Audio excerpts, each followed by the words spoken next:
Ate? Bakit ka umiiyak? Clara.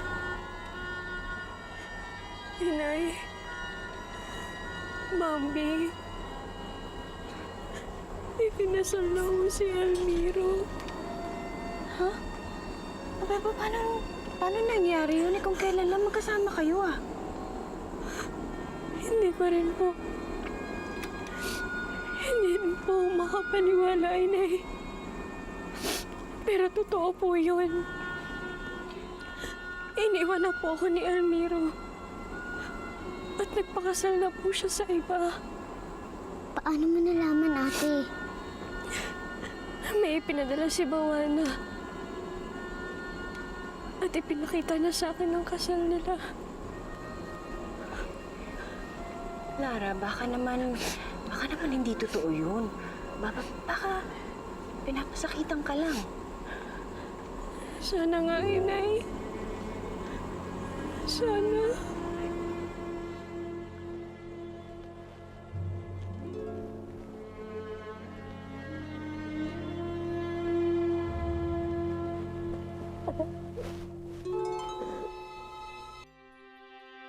Kahit anumang mangyari, kahit anumang pagsubok ang daanin natin, ipaglalaban natin ang ating pag-iibigan.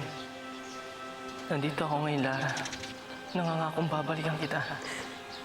Isinusumpa ko, Lara, na mananatili akong tapat sa'yo at sa ating pag-iibigan. Wala akong ibang mamahalin. Tanging ikaw lamang ang nagmamay-ari ng aking puso. Ngayon, bukas, at sa panghabang buhay.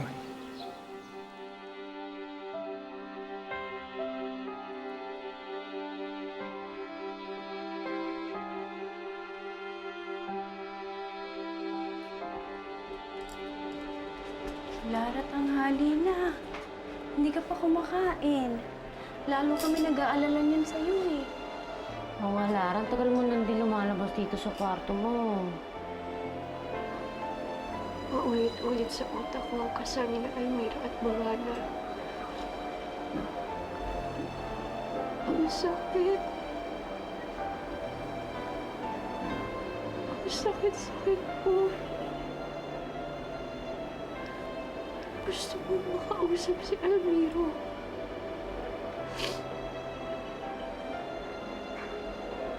Alam mo, Inay,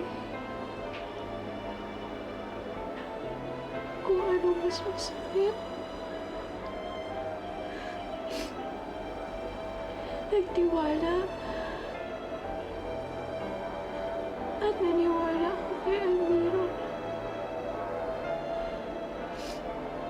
Pero binaliwala na lang ang lahat ng pinagsamahan namin. Anak, kung totoong kasal na si Almiro, hindi ka na dapat makigulo. Lalo mo lang pinahihirapan ang sarili mo Talagang meron lang mga lalaki na hindi kaya biglang pagpapahalaga ang pagmamahal ng isang babae.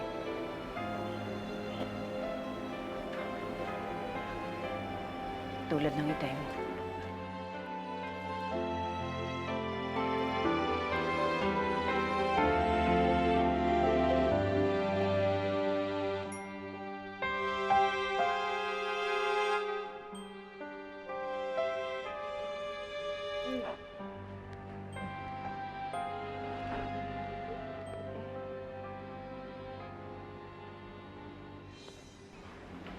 Magandang umaga, Almiro.